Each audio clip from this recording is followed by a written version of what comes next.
Hello friends, how are you. मैं आशा करता हूँ कि आप सभी लोग बहुत बढ़िया होंगे। आज हम फिर से नया स्टॉक, जो कि हमारी मल्टी बैगर सीरीज चल रही है, उसमें आज हम नया स्टॉक डिस्कस करने वाले हैं। पर मैं स्टॉक पे डिस्कस करने से पहले एक रिक्वेस्ट करूँगा आप सभी से कि आप मेरे चैनल को सब्सक्राइब ज़रूर करिए। आप अपने कमेंट्स लिखिए, लाइक का बटन दबाइए और बेल आइकन को भी दबाइए, जिससे कि आप जो भी नया वीडियो मैं पोस्ट करता हूँ तो वो आपको अपडेट मिलते रहेंगे।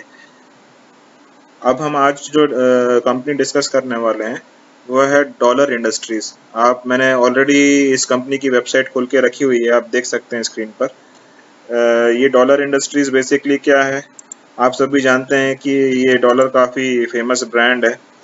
इस कंपनी ने अपने आप को काफ़ी इवॉल्व किया है। अगर आप ये स्क्रीन पे देखेंगे, 1972 में जो ब्रांडिंग थी, अभी 1990 में dollar means they have kept on evolving themselves and rebranding themselves. तो अभी टू 2020 में देखिए नए लोगों के साथ में आए हैं। इनके ब्रांड एम्बेसडर भी आजकल अक्षय कुमार हैं। काफ़ी उन्होंने मेहनत की है इस कंपनी पर ब्रांड बिल्टअप करने के लिए। कुछ इनके मार्की ब्रांड्स जो हैं उसमें से बिग बॉस काफ़ी अच्छा ब्रांड है इनका। तो ये कंपनी बेसिकली किस किस चीज़ में प्रेजेंट है, आपको पता है ये चीज़ कि ये इनर वेयर्स में है, मेनली मेंस वेयर में है, वुमेंस वेयर में है। उसके बाद किड्स वेयर भी है डॉलर जूनियर के नाम से। फिर थर्मल वेयर्स भी आते हैं इसके, जो कि विंटर में काफ़ी अच्छा सेल्स होता है इसका, विंटर वेयर का। और इस कंपनी ने अपने आप को काफ़ी इवॉल्व किया है समय के साथ में।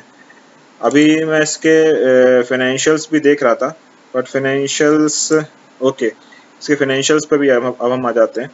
तो बेसिकली अगर आप देखेंगे इसको, तो ये एक मिड कैप, माइक्रो कैप से मिड कैप स्टॉक है। इसका पीई जो है अभी 14.9 चल रहा है, जो कि वेरी अट्रैक्टिव है। ओके, डिविडेंड यील्ड अगर आप देखेंगे तो 0.9%, ऑलमोस्ट 1% की डिविडेंड यील्ड दे रहा है। मैं डिविडेंड यील्ड पे भी थोड़ा ध्यान दे रहा था, तो मैंने देखा कि ये लास्ट 4 साल से कंटिन्यूसली डिविडेंड पे कर रही है, और सेकेंडली डिविडेंड में एडिशन भी कर रही है। 50% था, 80% था, नाउ 85 हो चुका है। तो ये शो करता है कि जो कंपनी है वो इन्वेस्टर्स, रिटेल इन्वेस्टर या जो अपने इन्वेस्टर्स को रिवॉर्ड करती है थ्रू डिविडेंड्स, और काफ़ी हेल्दी डिविडेंड है इनका। तो ये काफ़ी अच्छा एक इम्पोर्टेंट पॉइंट है इसमें, फिर की पॉइंट है इसमें। अभी आर आप देखेंगे तो 14.6, 13.5 काफ़ी अच्छा है। मीन्स 15 एंड अबव ज़्यादा अच्छा बोल सकते हैं, but still being in a textile company it is very difficult to maintain very good ROCs and ROEs, huh? And I think in future also they will keep on increasing their ROCs and ROEs. So this is to me it is very good. It is acceptable to me. अभी date to equity ratio आप देखेंगे तो काफ़ी कम date है इनकी balance sheet पर, 0.26 ही है। तो जो कि काफ़ी सेफ साइड में हमको कंपनी दिखती है। इक्विटी कैपिटल काफ़ी छोटा सा है, तो ये अच्छी चीज़ है। ज़्यादा बड़ा इक्विटी कैपिटल होता है तो आपको, मैं जनरली देखा गया है कि प्राइस मूवमेंट में काफ़ी दिक्कत होती है, क्योंकि ज़्यादा शेयर्स ट्रेड होते हैं। तो अगर इक्विटी कैपिटल छोटी रहेगी तो प्राइस मूवमेंट भी उतना ही फास्ट होता है। अभी ऑपरेटिंग प्रॉफिट मार्जिन देखेंगे तो 13% का ऑपरेटिंग प्रॉफिट मार्जिन है, जो कि रीजनेबल है। अभी हम इसके रीसेंट क्वार्टर्स के रिजल्ट्स पे आ जाते हैं। तो अभी आप अगर देखेंगे तो जो लेटेस्ट क्वार्टर है, सितंबर का क्वार्टर, उसमें 243 लास्ट ईयर के इसकी सेल्स थी, 243 करोड़। इस साल की जो सेल्स है वो 258 करोड़ है। और नेट प्रॉफिट अगर आप देखेंगे तो 14 से बढ़कर ये 22 करोड़ हो गई है। तो काफ़ी अच्छा परफॉर्मेंस इस कंपनी का आया है। जून क्वार्टर में भी थोड़ा सा डिप आया था, क्योंकि कम्प्लीटली लॉकडाउन चल रहा था। उस समय भी अगर आप देखेंगे तो 234 करोड़ के अगेंस्ट में 160 करोड़ का सेल्स था।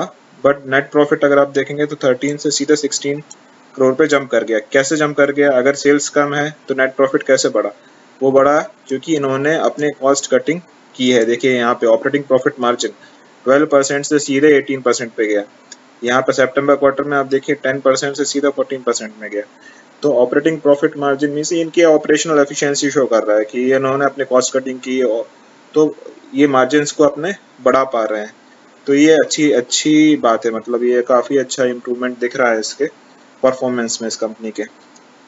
अब हम अगर ईयर ऑन ईयर इसकी सेल्स और नेट प्रॉफिट्स को अगर हम देखेंगे तो हमको एक सिग्निफिकेंट जंप दिख रहा है इसकी सेल्स में। तो आप देखिए 2008 में जहां 192 करोड़ से ये स्टार्ट हुआ था, आज 2020 में पहुंचते पहुंचते ऑलमोस्ट 1000 करोड़ पे ये टच कर चुका है।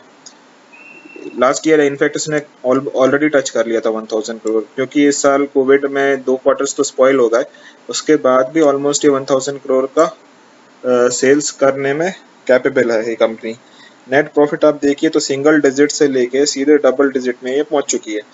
अभी एक और इम्पोर्टेंट चीज़ जो मैंने आपको पहले भी बताई थी कि ये ऑपरेटिंग प्रॉफिट मार्जिन आप देखिए, तो जहां पहले 4 कमांड करती थी, अभी 7, अभी डबल डिजिट में आते जा रहे हैं। और मुझे लगता है कि जिस तरीके से उसने रीब्रांडिंग करी अपने अपने सारे प्रोडक्ट्स की, डॉलर प्रोडक्ट्स की, क्योंकि आजकल ये नई जनरेशन्स को भी टारगेट कर रहे हैं, तो जिस तरीके से रीब्रांड कर रहे हैं अपने प्रोडक्ट्स को, तो मुझे लगता है कि फ्यूचर में ऑपरेटिंग प्रॉफिट मार्जिन्स भी इनके इम्प्रूव होते जाएंगे, सर्टेनली इम्प्रूव होने चाहिए। क्योंकि मार्केट, इनके मैनेजमेंट को भी मैं सुन रहा था, तो वो बोल रहे थे कि हम नए एसक्यूज कुछ बनाने वाले हैं, रीब्रांड कर रहे हैं। ऑलरेडी उन्होंने रीब्रांड कर ही दिया, मैंने आपको दिखाया है यहाँ पर।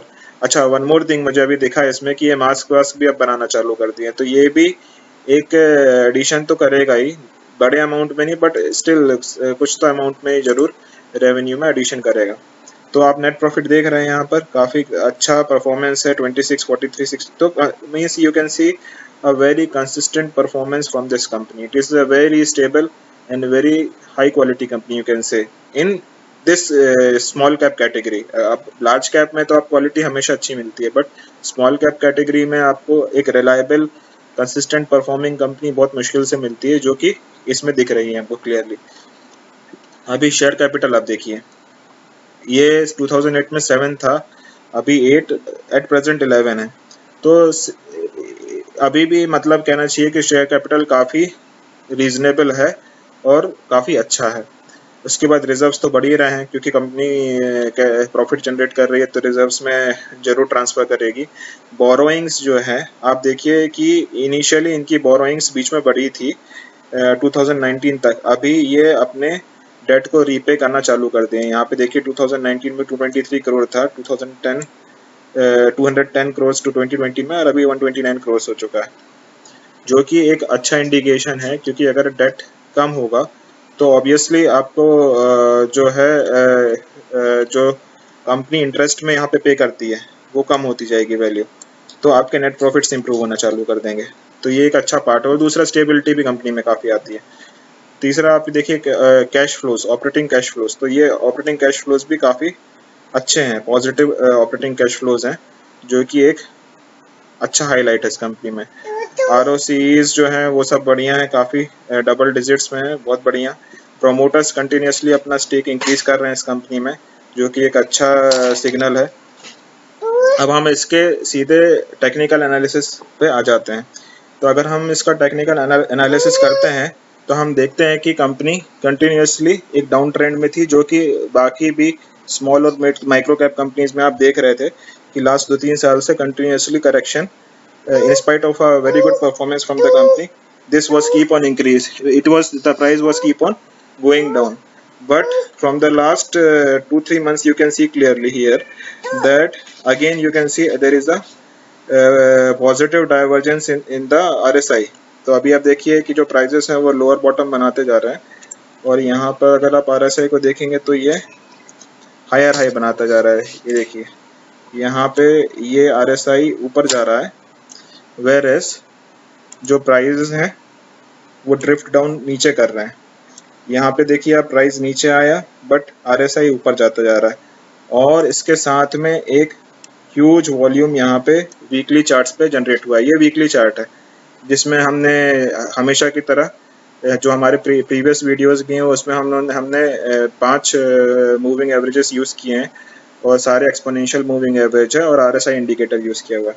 तो इस चार्ट में आप देखिए कि क्लियरली प्राइस डाउन ट्रेंड कर रहा है, बट जो RSI है वो कंटिन्यूसली अप मूव होता जा रहा है। तो ये पॉजिटिव डाइवर्जेंस शो कर रहा है। तो ये शो कर रहा है कि जो प्रीवियस ट्रेंड था प्राइस का डाउनफॉल का, वो अब खत्म, मतलब वो वीक होता जा रहा है, और जो प्राइस का जो डायरेक्शन है वो चेंज होने वाला है और चेंज हो रहा है।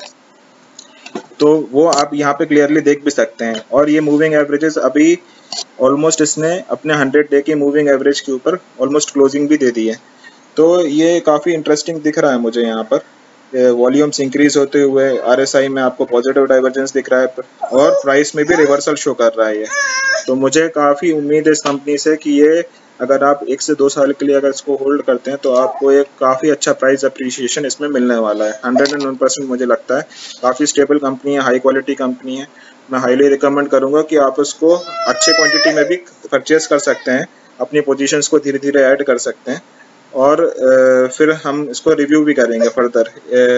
मैं आपको वैसे रिकमेंड करूँगा कि आप 1 से 2 साल के लिए इसमें पोजीशन ज़रूर बनाएं, और फिर हम इसको ज़रूर रिव्यू करेंगे। और एट द लास्ट मैं यही बोलूँगा कि आप हमारे चैनल को सब्सक्राइब करिए, अपने फ्रेंड्स के साथ शेयर करिए, लाइक का बटन दबाइए, कमेंट सेक्शन में लिखिए आपको कैसा ये रिव्यू लगा। कुछ चीज़ें ऐड करनी है, डिलीट करनी है, कुछ चीज़ें इंप्रूव करनी है, आपके पर्सनल कोई स्टॉक्स हैं, आपके प्रेफरेंसेस हैं, आपको कोई पर्टिकुलर स्टॉक पसंद आ रहा है जो आप डिस्कस करना चाहते हैं तो हमको बताइए। हम डेफिनेटली इस सीरीज़ में हम ज़रूर इसको डिस्कस करेंगे। तो थैंक यू गाइज। हाँ।